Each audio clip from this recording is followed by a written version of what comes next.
Vendredi matin, comme d'habitude, je suis le dernier à partir. Et pourquoi est-ce que je suis le dernier à partir? Parce qu'aujourd'hui, il pleut. Il pleut et il pleut et il n'y a pas de bergère. Donc voilà, je suis pas trop pressé de partir en fait. Il est 9 h, ils sont tous déjà en train de marcher, les fous furieux.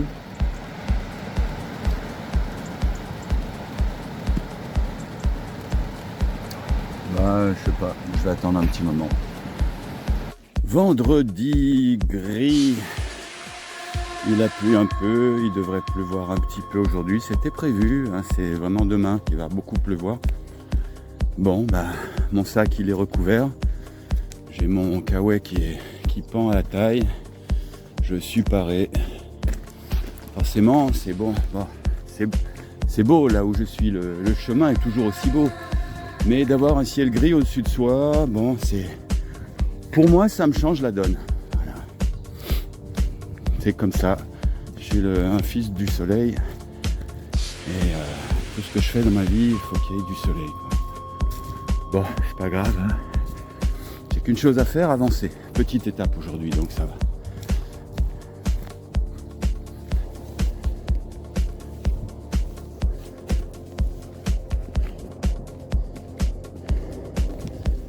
Autant de monde sur la route. Hipa!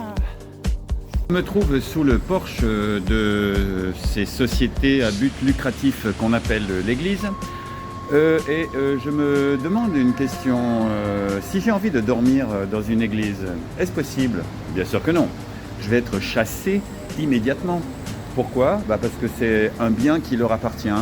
Ce n'est pas là à l'attention des pèlerins ou des chrétiens, c'est une société et on ne peut pas s'installer dans n'importe quel bureau de n'importe quelle société pour dormir. Alors que dans le bouddhisme, aller dans n'importe quel temple, n'importe quel monastère, vous pouvez dormir. C'est quand même dingue ça, il n'y a jamais personne qui va vous chasser si vous rentrez dans un monastère ou dans un temple pour dormir comme un gueux, comme un pèlerin, comme un sans-abri. Jamais, ça n'existe pas. C'est quand même dingue ça. Vive l'église quoi. Putain les amis, je me prends un orgasme culinaire. Après ces jours de diète forcée, là je suis dans une pizzeria, je me régale tellement. Je crois que je vais m'évanouir. C'est tellement bon.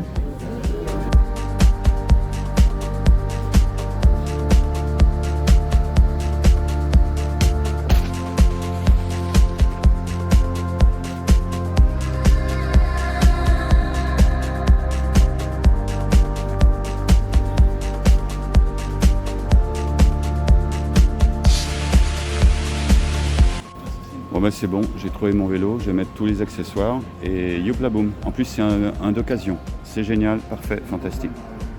Je l'aime déjà. Rion, c'est vraiment une belle ville. C'est vraiment une ville qui me plaît, il y a des rues sympas, les gens sont parfois un peu bizarres, il y a des têtes cassées, il y a des têtes bosselées, il y a des gens, des faciès que j'ai pas l'habitude de voir, mais c'est une ville intéressante parce que les gens vivent dehors, il y a plein de parcs, c'est prestigieux, il y a une plage magnifique, c'est en bord de mer. J'aime bien cette ville. Je voulais vous le faire partager, voilà. Je me balade. Bonjour les gens, ça y est, le cycliste intrépide est sur la route, sur le chemin. Avec le sac, tout ça, pour l'instant je fais comme ça, parce que le sac je le sens pas, donc c'est cool. Bon je sors de la ville, il va pas pleuvoir aujourd'hui, peut-être avec du bol, donc c'est cool. C'est vert, c'est beau, j'ai mon nouveau destrier, bien sûr en tongs, hein. Qu'est-ce qu'on a besoin de chaussures pour faire du vélo? Ça va pas, non? Donc c'est cool, il fait un petit peu frais. Et j'ai acheté ce truc pour cycliste, moulant, mais franchement c'est pas un coupe-vent, donc j'ai encore pas exactement ce qu'il me faut. On va pas se plaindre. Il fait beau, la vie est belle, je suis libre, autonome, mobile, comment je vais le baptiser? Bruno, Charlot, Marcel, Marcelito, je sais pas, je vais lui donner un petit nom à mon vélo parce que il vient avec moi, ça va être mon compagnon. Bon, et ben voilà, c'est parti pour une deuxième aventure de Compostelle à ma façon. Allez, à tout à l'heure. Bisous, faut pas déconner. Je sais pas si vous voyez derrière moi comment ça monte, non, vous vous rendez pas compte là. Et c'est du 12-15% et encore plus. À vélo, impossible. Déjà, je transpire comme un bœuf. Et bon, je suis en pleine forme. Hier, j'ai rien foutu. J'ai dû dépenser 14 calories dans la journée. Mais quand même, les muscles des cuisses n'ont pas l'habitude. Je prends mon pied sur du faux plat ou sur la descente parce que là, je me dis, tout ça, ça se marche très lentement. Putain, le temps que je gagne, c'est fou. Mais en montée, c'est autre chose. Hein. Il va falloir que les muscles des cuisses se développent. Et là, je suis obligé de pousser. Je suis déjà en sueur. Bref. On voit pas le dénivelé, c'est dommage, sur les vidéos ça rend jamais. Mais on va dire jusqu'au poteau là, il y a 2 mètres de différence. Ah bon, bref, allez, on continue. Ouh.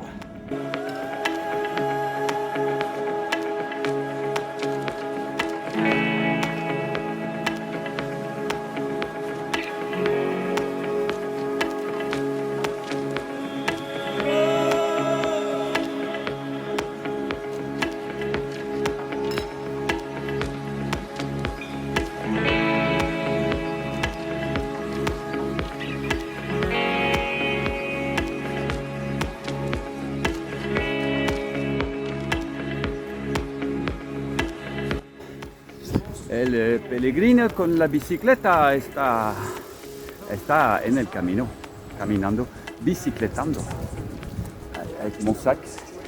Des fois il tient pas trop, c'est un petit peu juste, le porte-bagages est un peu fin. Voilà, allez, continuamos. Ah oui, puis j'ai oublié, c'est que j'ai aussi le... Attends, faut que j'arrive à... C'est drôle je trouve. Tous les pèlerins que je croise, je fais le petit... Ils se retournent tous avec le sourire et salut, buen camino, pilgrim.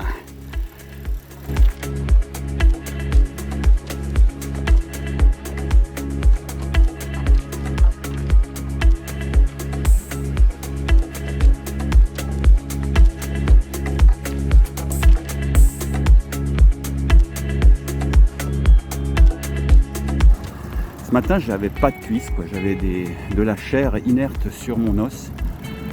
Et là, ça commence. Et je suis sûr que dans 3 jours, je vais être un Joe le cycliste super affûté, quoi. Mais que c'est joli l'arrivée ici, à bord de ce petit lac. C'est mignon comme tout, dis donc. Personne sur les routes.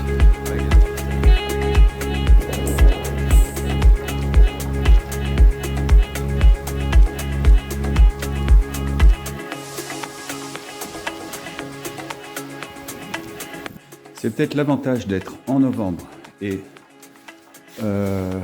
sur le chemin du Nord, il y a peu de monde. Bah, je suis tout seul, voilà, c'est ma petite maison. Ma petite maison où je peux recevoir mes amis hein, dans un grand dortoir.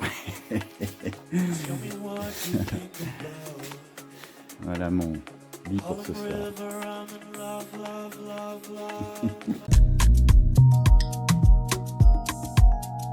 Ah, ces gens de la campagne, regardez voir ça comme c'est bien préparé, petite salade bien fraîche, une pomme, je vois tellement de pommiers dans les champs, avec le vin, tortilla de patatas, et puis salade russe. Non mais regardez, et puis c'est pour moi seul, hein, parce que voilà, c'est beau, il va me facturer ça 5 ou 6 euros, c'est magnifique, la bouteille de rouge à volonté, bien sûr. J'adore. Je fais pas trop de vidéos aujourd'hui parce que c'est une étape pas très géniale. Je suis beaucoup sur la route pour me faire les cuisses. Donc je suis moins dans les campagnes, dans les belles campagnes.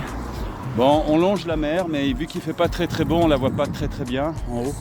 Voilà, il n'y a rien de spécial à dire aujourd'hui. Je suis en mode... je me fais mes cuisses. Ça, c'est absolument génial les montées. Les descentes, pardon. Mais quand je vois ça, je me dis putain, faudra que je descende. Et ça va descendre à 8%. Aïe, aïe, aïe, aïe, aïe. Ouh, ouh, ouh, ouh. Aïe, aïe, aïe, aïe, aïe, aïe.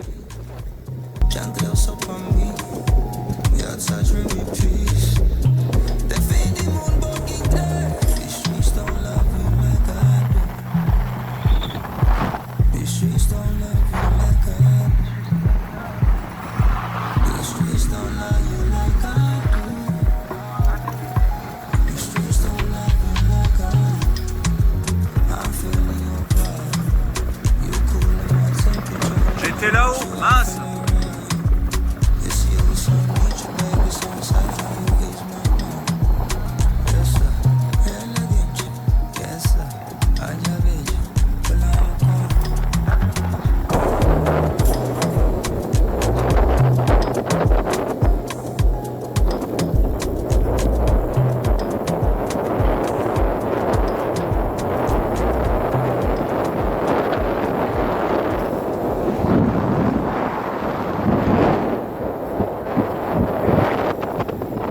C'est sympa la campagne, la montagne, hein.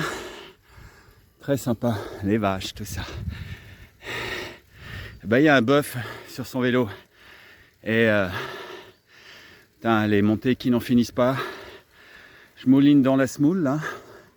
Ça veut dire que j'avance au même rythme à peu près où je marcherais. Mais putain, ah, c'est autre chose hein, l'effort. Le problème, c'est même pas l'effort. C'est que ça me fait transpirer. J'arrive en haut, je suis mouillé. Et après, ça redescend. Et voilà, c'est un peu... il faut vraiment des vêtements spéciaux pour le vélo, quoi. Bon, allez. C'est pas tout ça, j'ai une montagne à gravir, moi. Ouh. Allez, pause syndicale. Pause syndicale à Montmayor. Oh putain, je suis cassé devant une belle montagne, une belle nature. C'est vrai que je suis en haute montagne là. Du coup, c'est bien, il y a le soleil qui fait son apparition.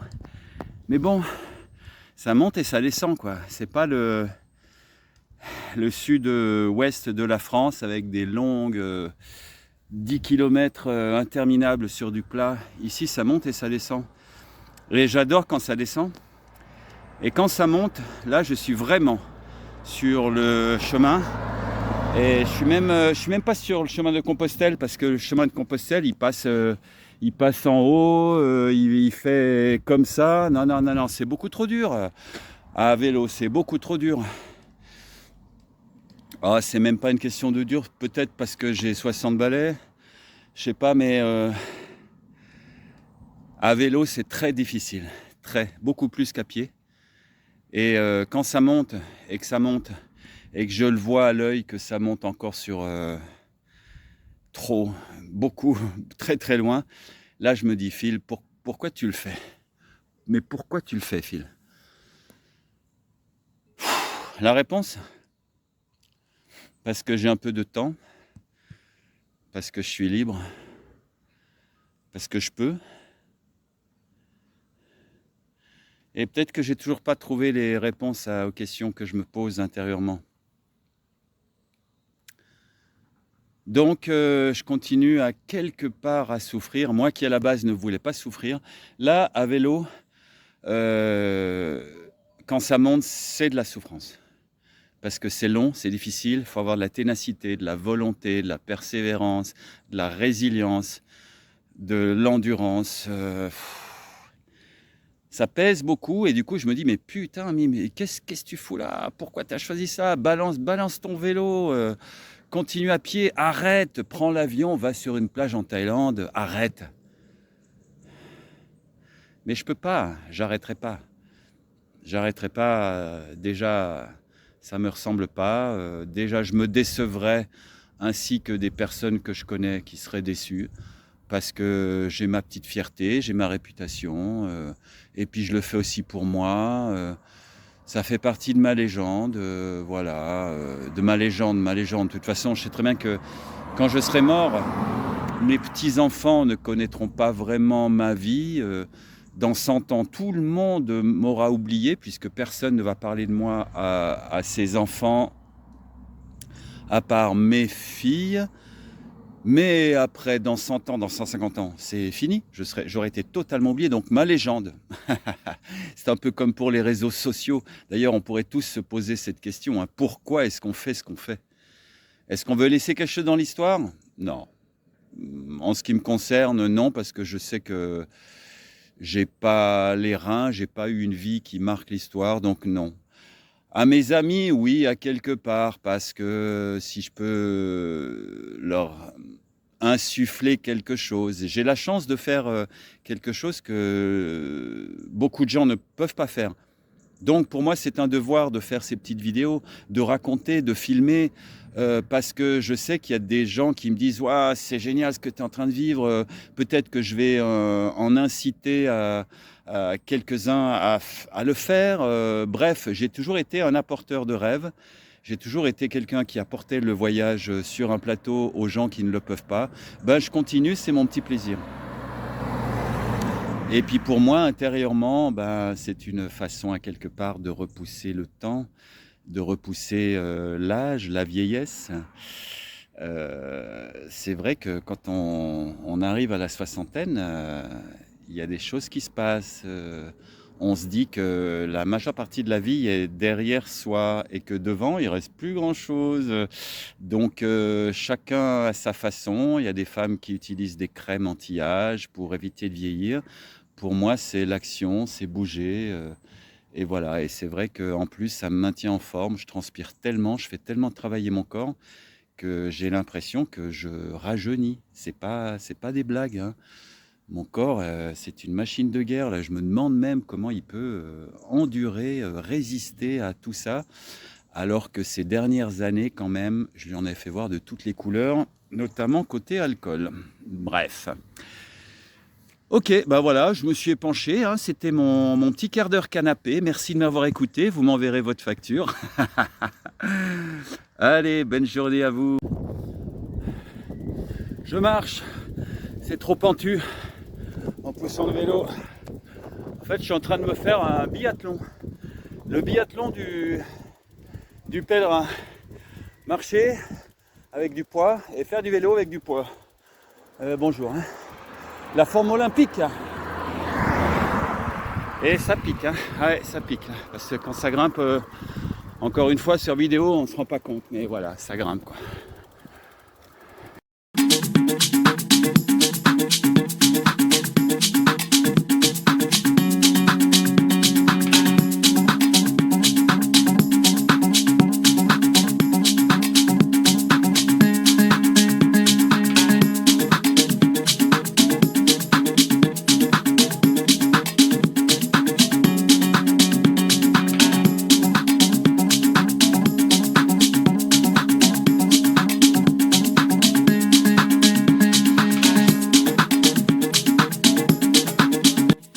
Mon logement pour ce soir. Peut-être que je vais de nouveau être seul, ce qui me renforcerait dans l'idée qu'il n'y a plus de pèlerins sur la route. Parce qu'on arrive au début novembre. Mon campement de gitan pour ce soir. Normalement, on est 1, 2, 3, 4, 6 dans cette petite pièce de 4 mètres sur 4. Bonjour les gens. Comme vous pouvez le voir, il fait magnifiquement beau, c'est une journée de rêve. La mer est d'un bleu, d'un beau bleu, comme on l'aime. Et aujourd'hui, une étape de 40 km. Mais je voulais répondre au courrier de nombreux lecteurs. Vous êtes des milliers, des dizaines de milliers, que dis-je, à vous poser quelques questions. Notamment, Phil, est-ce que tu bosses? Bah oui. J'ai mon ordi, j'ai tout mon matos, une tablette de lecture, la connectique et tout. Je transporte 3,5 kg et je vous jure que ça se sent. Mon sac à dos, sans ça, je pourrais faire le chemin en courant. Mais bon, tu rajoutes 3,5 kg et ça fait toute la différence. Donc oui, je bosse tous les jours, je me connecte, quoi. Et puis je réponds à mes emails comme si j'étais dans un bureau à Paris, à New York, à Genève, n'importe où, avec mes nombreux employés qui travaillent tous les jours pour que mes clients soient rassurés depuis 20 ans, ils se disent Oceanic Prod, putain, quelle société quand même, ils sont sérieux, hein. Tu leur écris, c'est fait immédiatement, waouh. Et donc c'est pour ça que je voyage beaucoup, mais je suis toujours connecté à Internet et j'ai toujours mon ordi avec moi, voilà. Une autre question que vous autres, centaines de milliers de followers, vous posez, c'est... Ah bah, j'ai oublié. Ouais, en fait, le chemin du Nord de Compostelle, il est difficile simplement parce que c'est une chaîne de montagnes. Et quand il y a l'autoroute qui passe, en fait, elle est pratiquement plate, toujours plate ou demi-descente ou fausse montée, bref. Mais il y a des viaducs parce que la vallée, elle est parsemée de vallons qui donnent sur la mer. Et moi qui suis en vélo, je ne peux pas aller sur route, donc je descends et je remonte et je redescends et je remonte. Et c'est ça qui me tue, c'est ça qui me casse. Parce que sur le vélo, il y a 120 kilos. Et il faut avoir des cuisses de coureurs du Tour de France pour encaisser ça. Donc là, ce matin, c'est parti, mais maintenant, c'est bon. C'est le 3e jour à vélo, donc j'apprends assez vite en général. Donc là, je sais que je fais à fond le guidon, la descente, et quand j'arrive en bout, j'essaye de pédaler, mais au bout d'un moment, je suis bloqué net, et donc je me fais la montée en marchant, voilà. Hier, j'ai eu une petite surprise, c'est qu'il y a quelque chose qu'il ne faut surtout pas, je vous laisse un moment devant cette vue magnifique, il y a quelque chose qu'il ne faut surtout pas oublier, c'est tout. Il ne faut rien oublier, mais rien du tout, car dans mon sac, qui sans mon matériel informatique pèse peut-être,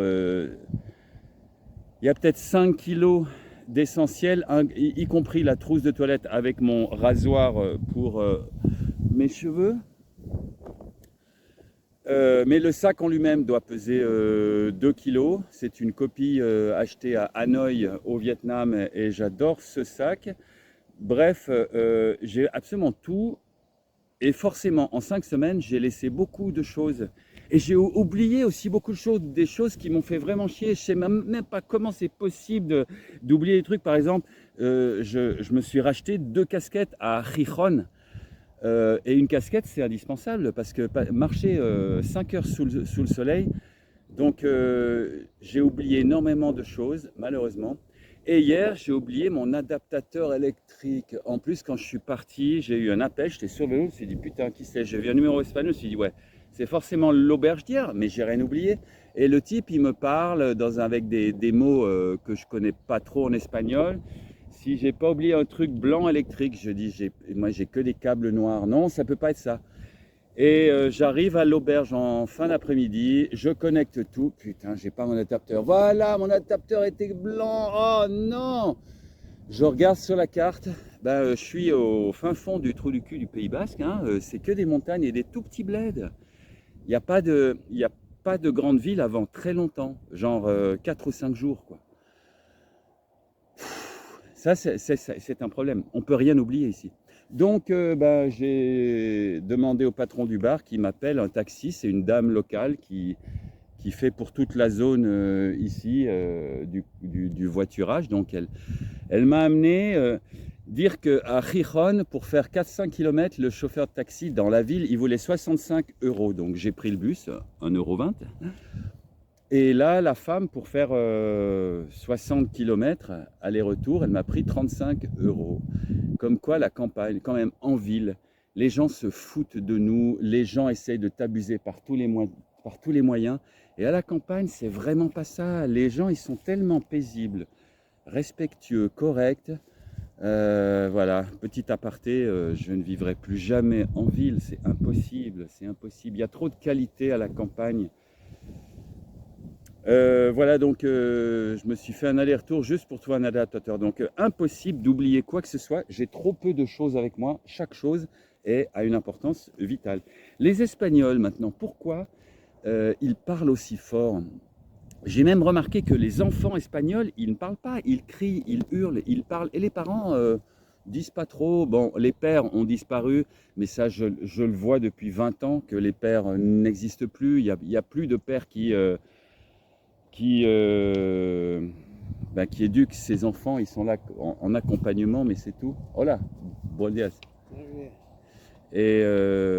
Et donc, en fait, quand on écoute les conversations dans les bistrots, dans les bars, dans les tiendas dehors, dans les posadas, tout le monde parle fort, il y a un brouhaha incroyable et du coup on s'y sent bien.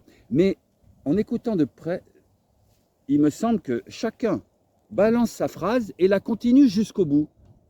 Du coup, il y en a un qui commence « Ah mais hier en fait j'ai vu, mais ouais moi aussi je l'ai vu » et ils sont tous en train de parler en continuant leur phrase jusqu'au bout, mais personne ne s'écoute vraiment. C'est la façon de dialoguer ici, c'est que les gens, tu n'interromps pas quelqu'un et la personne s'arrête et te laisse continuer pour qu'il n'y ait qu'un interlocuteur à la fois. Les gens parlent tous ensemble. Et donc, bon, c'est facile de comprendre parce que quand on est entre potes, ça nous arrive, tu balances un et puis en fait, tout le monde parle en même temps. Mais là, c'est toujours du matin au soir. Et du coup, le ton monte parce que c'est comme si chacun veut faire entendre sa voix. Il m'est arrivé que d'écouter des femmes qui murmuraient, qui parlaient lentement, qui parlaient normalement, quoi. Mais les hommes, c'est pas possible. Ils sont là, ils doivent faire entendre leur voix. C'est incroyable ce peuple, voilà. Mais je les aime parce qu'ils sont généreux à l'image de leur table, de ce qu'ils te posent sur la table. Bon sang, on sent que c'est un peuple généreux et en plus, ouais, voilà. Donc voilà. Je vous ai pris un peu de votre temps. Allez, pour moi c'est reparti. J'espère que vous allez bien, que vous allez passer une bonne journée. Je vous embrasse, à bientôt. Ouh